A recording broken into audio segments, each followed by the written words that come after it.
Hello everyone, मैं doctor पूर्ति त्रिवेदी आज आप सबके साथ एक बहुत ही इम्पोर्टेंट कॉन्सेप्ट शेयर करने जा रही हूँ। This concept is for the NISM exam 5A। ये NISM exam mutual fund distributor आपको अगर बनना है या म्यूचुअल फंड एरिया में अगर आपको जॉब करना है तो आपको NISM 5A एग्ज़ाम क्लियर करना पड़ेगा। और वो एग्ज़ाम 100 मार्क्स का रहता है, जिसमें 50 marks that is eligibility to pass. So total 12 chapter होते हैं, तो मैं आपको चैप्टर वाइज थोड़ा रिकैप कराने जा रही हूँ कि NISM एग्जाम में किस हिसाब से आता है। सो चैप्टर 1 जो है that is for investment landscape. So let us just revise one by one, that is very important steps. ये बेसिक स्टेप्स है, अगर आप ये सब रिफर कर लेंगे तो देर आर द चांसेस कि आप NISM की एग्जाम इजीली क्लियर कर सकेंगे। So let us just discuss. The discussions of investment must start with the purpose of investment. Why is one investing? Investment क्यों हो रहा है? Investment कोई भी बंदा क्यों करना चाहता है? So first investment जो भी होता है उसका पर्पस आपको जानना पड़ेगा। The purpose of investment is why is one investing? किसी को क्यों इन्वेस्टमेंट करना है? When we assign the amounts and timeline to dream or objective, we convert them into a financial goal. उसके बाद इन्वेस्टमेंट क्यों करना है वो हम जानते हैं, उसके साथ क्या एसोसिएट है, that is associate a financial goal. Financial goal क्या है? तो financial goal is the timeline, और हमारा जो ड्रीम है, हमारा जो ऑब्जेक्टिव है, वो ड्यूरिंग द टाइमलाइन हम जो सेट करते हैं उसको फाइनेंशियल गोल बोलते हैं। So after identifying the event, one needs to assign priority to each goals. सी उसके बाद सबसे पहले आपने पर्पस ऑफ इन्वेस्टमेंट सिलेक्ट कर लिया कि मेरे को इन्वेस्टमेंट करना है। For example, if your son is right now at the age of 5 and if you want that after 12th standard you wanted to make your sons doctor, so आपने investment का plan कर लिया कि मेरे को 25 लाख की जरूरत है। So that is the investment purpose you find out. Then उसके बाद ऑब्जेक्टिव आपको डिटरमाइन करना पड़ेगा कि आपका फाइनेंशियल गोल क्या है, वो जगह पे पहुंचने के लिए कितनी अमाउंट की जरूरत रहेगी। एंड देन उसके बाद not only for the study of your son, but उसके साथ आपको मैरिज करना है, आपको नया घर लेना है, आपको फॉरेन टूर करनी है, आपको फैमिली रिस्पॉन्सिबिलिटी किस हिसाब से करनी है, उसका पूरा लिस्ट बनाना पड़ेगा, गोल्स डिटरमाइन करने पड़ेंगे। उसके बाद after identifying each event, one needs to assign some priority to each goal. Goals should be categorized on the basis of responsibility and good to have a goal. So what is good to have a goal? Because you are determining and you are prioritizing your responsibility.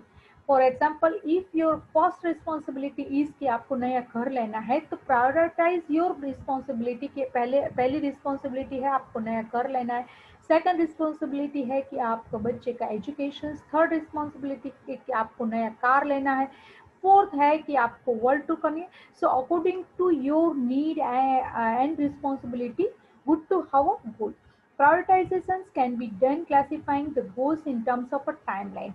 Timeline के साथ आपको prioritise करना पड़ेगा। Timeline for the goals, कितना years बाकी है कोई भी गोल को अचीव करने के लिए। The current cost of a financial goal should be adjusted for inflammation. इसका मीनिंग क्या है? इसका मीनिंग ये है कि फॉर एग्जांपल, आज अगर आपने कोई भी कार परचेज की है, उसकी कॉस्ट 5 लाख है। So after 10 year if you are planning कि आपको नई कार लेनी है, then the cost would not be 5 lakh, the cost will be definitely more than 5 lakh. And why it is that? That is because of the inflammations, or due to inflammations, the pricings of the thing or property is increasing gradually. So आपको inflammation consider करके आपका goal को determine करना पड़ेगा। The inflammation has a more impact on the long term goals rather than the short term goals, and it is very clear। क्योंकि अगर आपको 5 years के बाद या 10 years के बाद अगर कुछ भी चीज लेनी है, तो इन्फ्लेमेशन इफेक्ट करता है, नहीं कि 2 महीने बाद कि 3 महीने के बाद। तो आपको गाड़ी लेनी है तो 3 महीने के बाद इतनी वैल्यू उसकी नहीं बढ़ जाएगी जितनी आपको 5 ईयर के बाद या 10 ईयर के बाद बढ़ेगी। So the main objective of saving is to save a money, while the main objective of investment is to earn or return. See, this is a very important topic and you just have to think it, because किसी को पता नहीं है the difference between a saving and the investment. So saving is you are saving your money, while the objective of investment is you are investing your money with the expectations that you will get a good return over it. So saving precedes investing. The three main important factors to evaluate investments are safety, liquidity and return. आप कोई भी investment करते हो, for example अगर आपके पास 1 lakh rupees है और वो 1 लाख रुपीज को आप इन्वेस्ट करते हो विद द पर्पज ऑफ, आप सबसे पहले 1 लाख रुपीज इन्वेस्ट कहाँ करेंगे, जहाँ फर्स्ट सेफ्टी है। कोई आके ऐसा बंदा बोलेगा कि आज मेरे को 1 लाख रुपए दो, मैं आपको नेक्स्ट मंथ उसका एक का डबल दूंगा करके 2 लाख दूंगा, क्या आप उस बंदे को 1 लाख रुपीज देंगे? Probably not. Why? Because over that the safety matters. So safety and security of your money, that comes first. Second is liquidity. Now what is the liquidity? Liquidity means whenever you want your money back, you will get it. For example, अगर मेरे saving account में 1 lakh rupees है, वो मैं कभी भी उसको ले सकती हूँ, उसको 1 लाख रुपीज विड्रॉ कर सकती हूँ।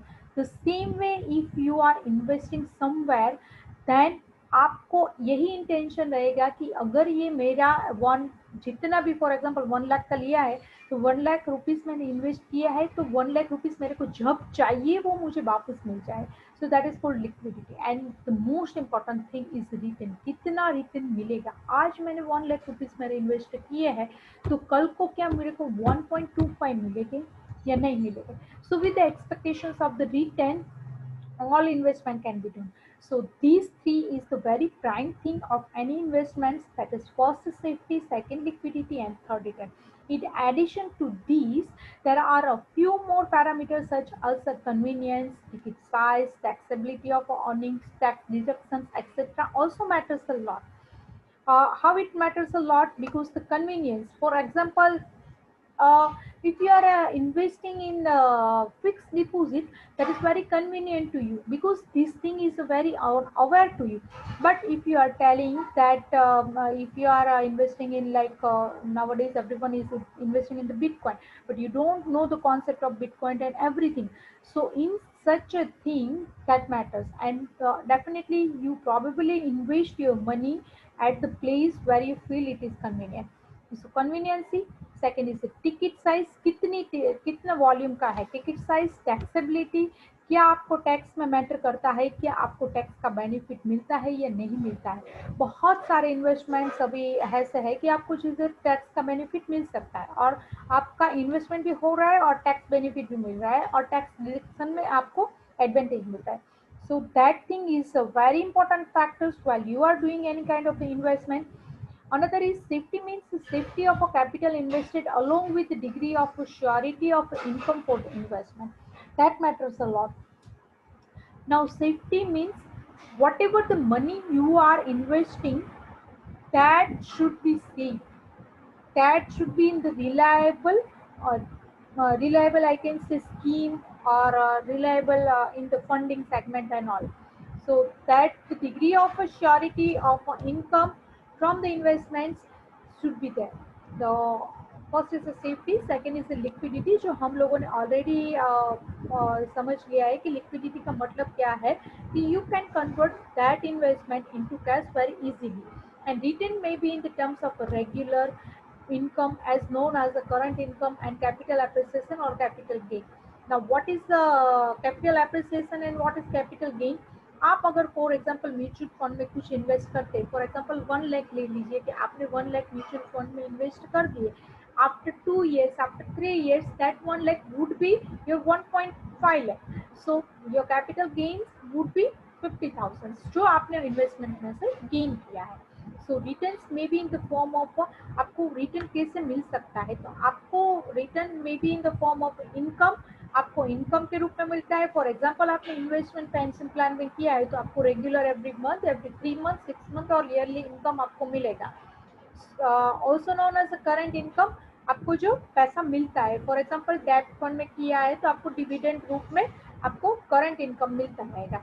एंड कैपिटल एप्रिसिएशन और capital gain, the tax deductions is the deductions available to eligible investors on taxable income. Tax में अगर आपको बेनिफिट मिलता है तो ये मैटर करता है. इन majority of the cases individual purchase a real estate for the self occupation hence it is considered as an expense and not a investment. See, this is a very important thing और ये questions आपके exam में आने के chances बहुत सारे हैं. In majority of the cases individual purchase a real asset for the self occupation and it is considered as an expense not an investment. जो बंदा अपने सेल्फ ऑक्यूपेशन के लिए कोई भी प्रॉपर्टी को परचेज करता है तो वो प्रॉपर्टी को एक्सपेंस बोलेंगे, ना ही कि investment.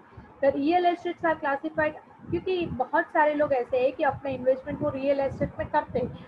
But yes, if you have purchase that is for your own self occupation, it is not a investment, it is an expense. The real estates are classified into various categories such as residential real estate, land and commercial real estate. जो residential होती है real estate में बहुत classification से अगर आपको investment करना हो, किस तरह के क्लासिफिकेशन से, तो रेसिडेंशियल रियल एस्टेट है, लैंड है यानी कोई प्लॉट आप परचेज कर सकते हैं, और कॉमर्शियल रियल एस्टेट जो शॉप ऑफिस वो सब रहती है that you can purchase. Gold and silver are also the most common commodities in which the investor invests and that we are investing since a long. बोलते हैं कि हम हमारे दादा परदादा भी उसमें ही बिलीव करते थे और गोल्ड और सिल्वर को कर सकते. The biggest advantage of a gold and silver as a investment is what? Can you imagine? Just write in the chat box. The biggest advantage of a gold and silver is a very liquidable. उसका आप liquidity उसको बेच के आप कभी भी उसका पैसा ले सकते हैं. So due to that only हमारे पहले के ज़माने में हम देखते हैं तब से लेके आज तक गोल्ड और सिल्वर का कभी इम्पोर्टेंस डाउन नहीं गया. Generally, the investors do not prefer to invest commodities derivatives. This is because of following reasons. बहुत सारे इतने सारे लोग होते हैं जो कमोडिटीज डेरिवेटिव्स में वो प्रीफर नहीं करते इन्वेस्टमेंट. और क्यों वो प्रीफर नहीं करते, चलो देखिए वन बाय वन क्या रीजन है.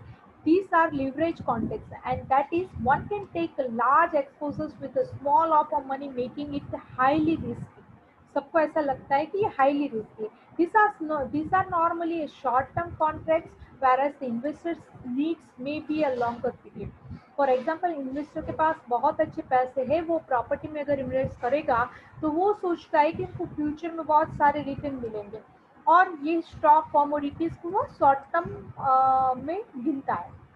The fixed income securities are a marketable instruments like bonds and debentures. और बहुत सारे लोग ऐसे करते हैं कि ये मार्केटेबल सिक्योरिटीज है बॉन्ड्स डिबेंचर के जैसे, तो वो फिक्स इनकम सिक्योरिटीज में इन्वेस्ट नहीं करना चाहता. Bonds can be classified in the categories on the basis of issue type. Bonds किस हिसाब से इश्यू किए जाते हैं, that is issued by the government or corporates or on the basis of maturity date, that is short term bond ideally for the liquid needs, and medium term bond and long term bonds that is income generations में. किस तरह के bonds होते हैं, वो किससे सबसे पहले वो किससे कौन इश्यू करता है, तो government and corporate bodies can issue करती है, बॉन्ड्स इश्यू करती है.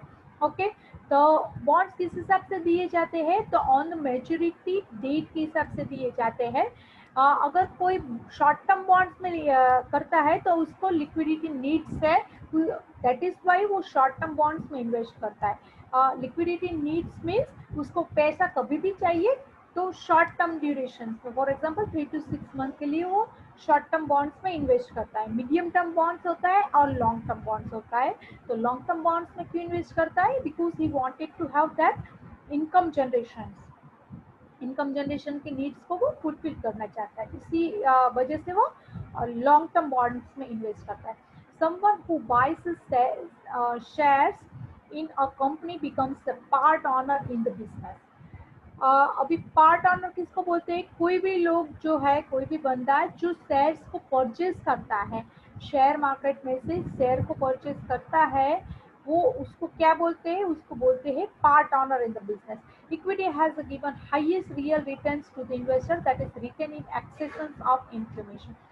सबसे हाईएस्ट अगर रिटर्न किसी में भी मिलता है तो वो किस में मिलता है, that is equity shares. Equity में अगर आप इन्वेस्ट करेंगे तो there are the references available कि जिसमें सबसे हाईएस्ट रिटर्न है.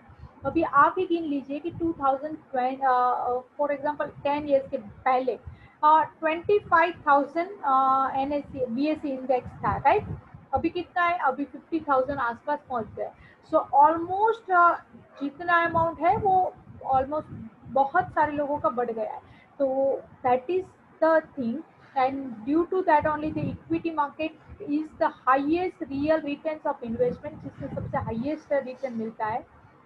And return in the excess of inflation, inflation का रेट है। फॉर एग्जांपल अगर इन्फ्लेमेशन 10% के हिसाब से बढ़ रहा है, तो इक्विटी में जो रिटर्न मिल रहा है वो नेचुरली 10% से ज़्यादा ही रहता है।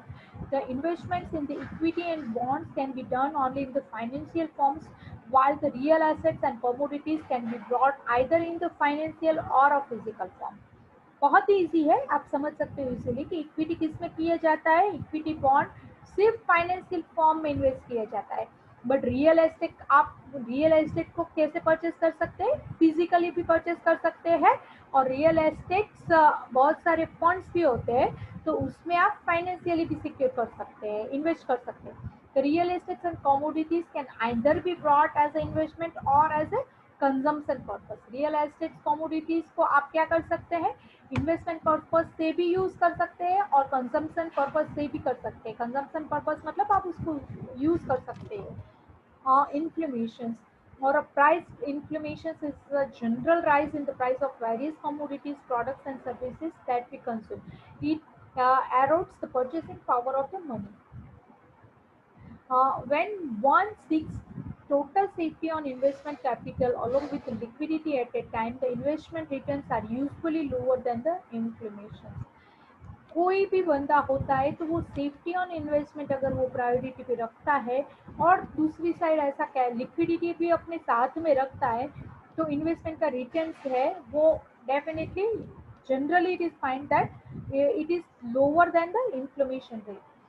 The return on investment without factoring inflation is known as a nominal rate।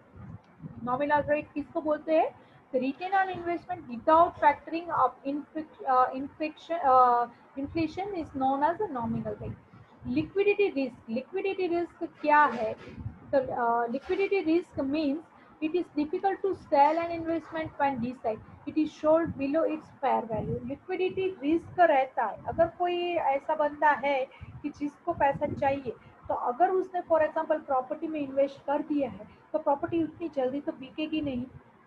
सो उसको थोड़ा टाइम लगेगा। सो हम कह सकते हैं कि इन द प्रॉपर्टी इन्वेस्टमेंट और in the real estate investment the risk is of liquidity, ये सा हम बोल सकते हैं। तो लिक्विडिटी रिस्क में higher in the real estate environment, मैंने जैसे ही अभी आपको बताया कि फॉर एग्जांपल कोई प्रॉपर्टी लेते हैं तो उसमें लिक्विडिटी रिस्क ज़्यादा रहता है। दूसरा रिस्क क्या रहता है, तो दूसरा रिस्क रहता है credit risk. Now what is credit risk? Credit risk is when the issuer does not pay principals and interest on the time or event defaults. There is no credit risk in the government bond। किसी के पास से आपने पैसा लिया है, कोई scheme purchase की है, सो अगर उसमें आपको प्रिंसिपल और इंटरेस्ट नहीं मिलता है, तो that is called a credit risk.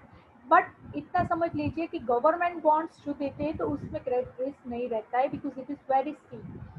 दूसरा रिस्क रहता है market risk. Now what is market risk? The market risk is a type of a risk associated with the market as a whole rather than the individual stocks or business sectors। It is the risk that the market overall will lose a value rather than one or more stock or segment।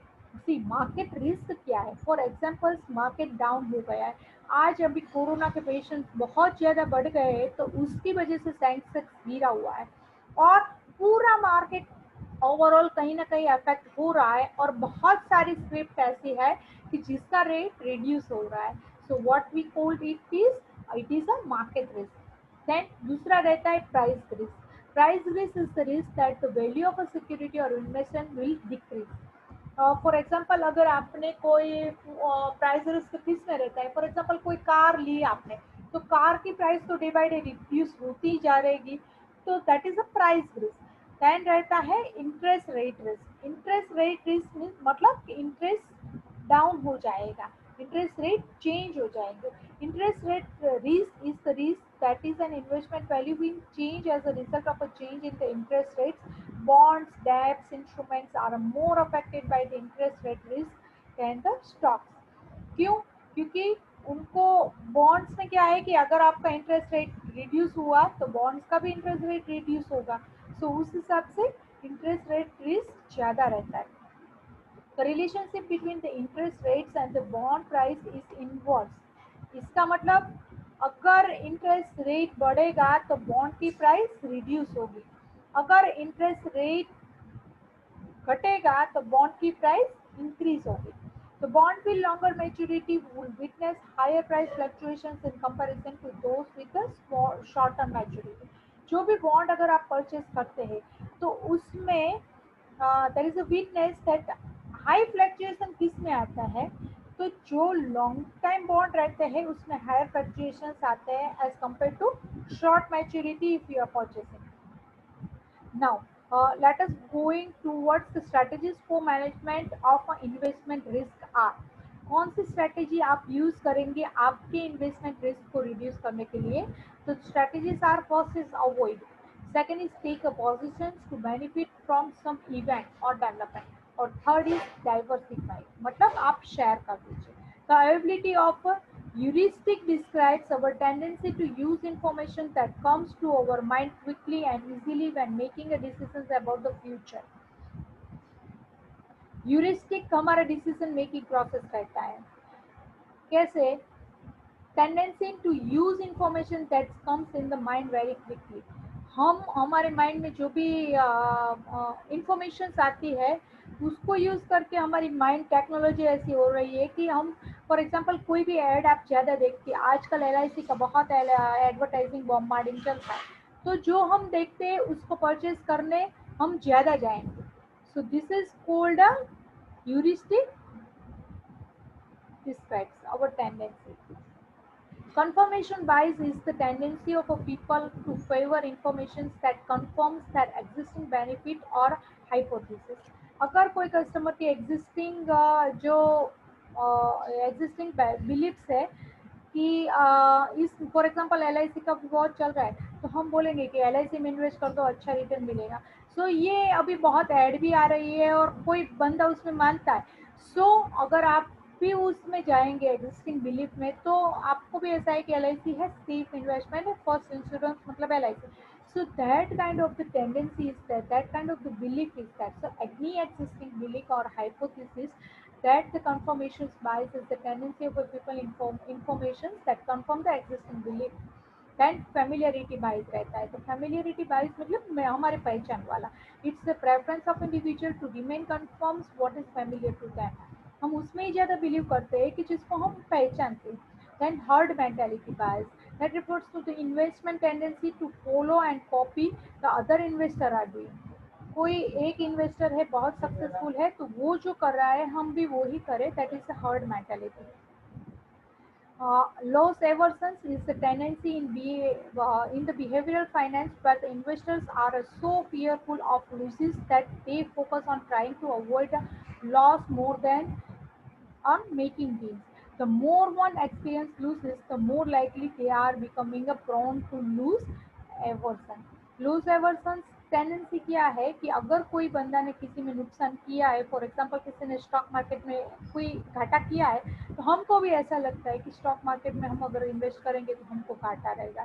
So that is called loss aversion.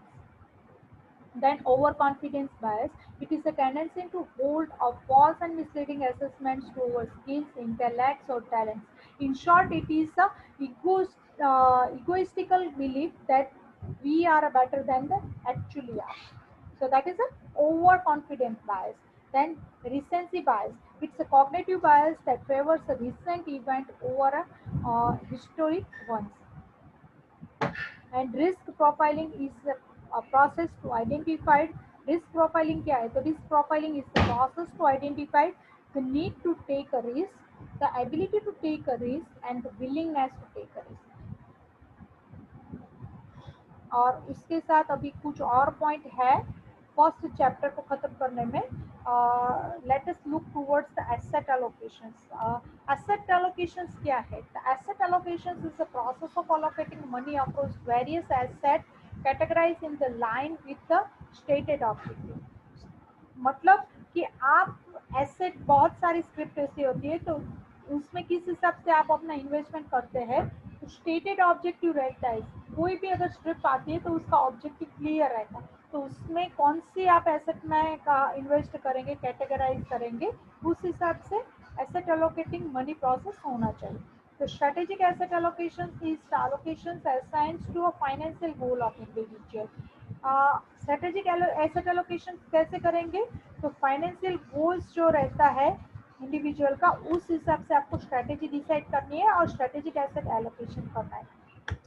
Practical asset allocation क्या है, the practical asset allocations is the active management portfolio strategy that shifts the percentage of our assets held into various categories to take advantage of a market price anomalies and a strong market segment।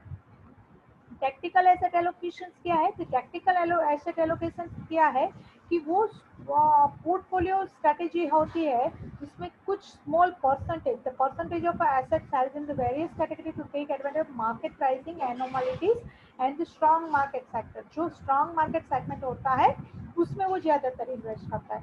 The portfolio should be rebalanced to restore the target asset allocation। The rebalance approach can work very well over the years when the various asset categories go through many market cycles of ups and downs। If one do not have the ability or willingness to take a risk and one can afford to outsource, it is better to invest in the fund through a mutual fund। आप समझ लीजिए कि अगर आपको वो ability नहीं है, या आप अगर विलिंग नहीं करते हो कि आप शेयर मार्केट में पढ़ो, कि आपको कुछ स्क्रिप्ट में कुछ इतना पता नहीं है, तो बेटर आप अपना फंड म्यूचुअल फंड में इन्वेस्ट कीजिए। Why it is so, we'll show in the upcoming chapter। So this is the first chapter of NISM exams and we can refer it, that is investment landscape। ये first chapter है हमारा। Even we will continue to another chapter also, total 12 chapter है, तो हम one by one 12 chapter का recap करेंगे। And this is the points हमने जो शॉर्ट लिस्ट किए हुए हैं कि जो NISM 5 एग्जाम में आपको आने की शक्यता है फर्स्ट चैप्टर में से। So that thing we have already recapping. Thank you so much. जय हिंद।